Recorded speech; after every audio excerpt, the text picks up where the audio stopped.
vidéo sur la Corvette. Qu'est-ce qu'on lui fait?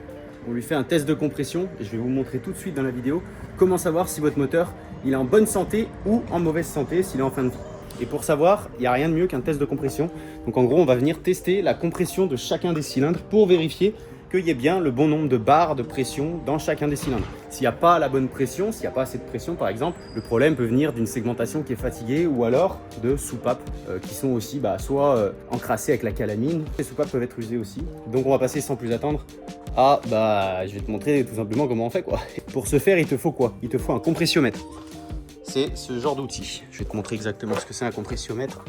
En gros, tu as un mano comme ça, avec le nombre de barres, et tu as un tuyau comme ça qui te donne la compression. Tu vas devoir relever le nombre de barres à chaque fois pour savoir si tu as le même nombre de barres dans chacun des cylindres. Déjà, savoir s'il y a un gros écart de différence entre chacun des cylindres, pour savoir s'il y en a un de malade ou pas. Et deuxièmement, savoir si ça rentre dans les préconisations constructeurs, donc dans les valeurs que le constructeur a mis pour ce moteur. Par exemple, ce moteur est censé avoir, je crois que c'est 13 ou 14 barres 9 de pression. Donc on va voir combien de pression j'ai dans chacun des cylindres pour savoir si je suis en dessous. Ça voudrait dire que les segments sont usés ou qu'il y a une usure des cylindres, des chemises, je sais pas si c'est des chemises, je pense pas que ce soit des chemises, des cylindres ou des soupapes. Et dans ce cas-là, devoir remplacer ce qu'il y a à remplacer. Bon, du coup, on va visser ça sur le puits de bougie. J'ai choisi le plus long. Tu vis ça à la main, il n'y a pas besoin de serrer à la clé. Là. Après, mano de pression à 0. Et là, on fait tourner le moulin. Il y a 4 secondes. Et normalement, 13 barres 5.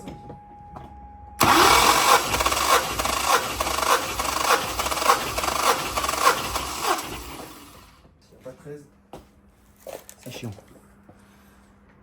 13,5 pile. On va refaire une deuxième fois.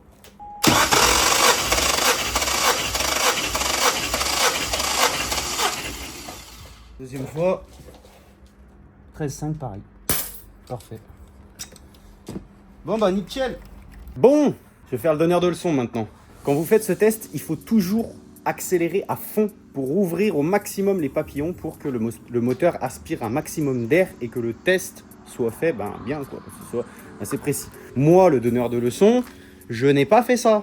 Mais mes cotes sont quand même bonnes parce que j'ai entre 13 et 13,5 barres de pression pour chacun des cylindres. Donc, je dépasse pas les 10% à ne pas dépasser entre chacun des cylindres de différence. Donc, il ne faudrait pas qu'il y ait 1 bar de différence entre 2 cylindres, par exemple. Ce qui n'est pas le cas. Donc, pour ma voiture, on est bon. Sur un cylindre, par exemple, pour donner un ordre d'idée, là, il y a un cylindre que j'avais testé. J'étais à 13,25 bars de pression sans accélérer. Là, j'ai accéléré à fond. J'ai refait le test. Je suis à 13,5. Donc, tu vois, la plage sans accélérer est déjà bonne. Donc, en accélérant à fond, ça peut que l'améliorer. Donc, un moteur neuf, il me semble que c'est entre 13,5 et 14 bars de pression sur cette voiture. Donc, mes pressions sont excellentes. Très homogènes en plus. Il n'y a pas énormément de différence entre chacun des cylindres. Il y a 0,25, 0,5 de différence des fois, mais c'est rare. Donc, c'est parfait. C'est-à-dire que le moteur est en excellente santé. En même temps, un LS2 avec 157 000 km, frérot, c'est un 6 litres V8. C'est un moteur qui est très coupleux, qui tourne doucement. Même si c'est une voiture sportive, tu peux le conduire au couple à 2000 tours largement.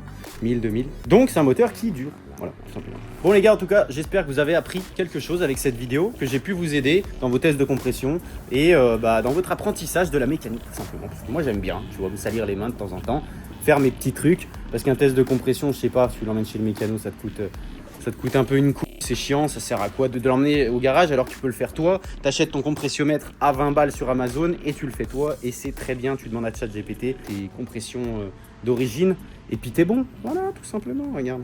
Il compresse bien, on est bon. Abonne-toi à la chaîne si c'est pas déjà fait, laisse un commentaire si tu as des questions et si la vidéo t'a plu, tu sais ce qu'il faut faire, il faut la liker aussi mon pote. Je t'invite à me suivre aussi sur Instagram et TikTok. Les liens seront soit sur l'écran, soit dans la description. On se voit bientôt dans une prochaine vidéo, je vais essayer d'en faire plus souvent. Ciao.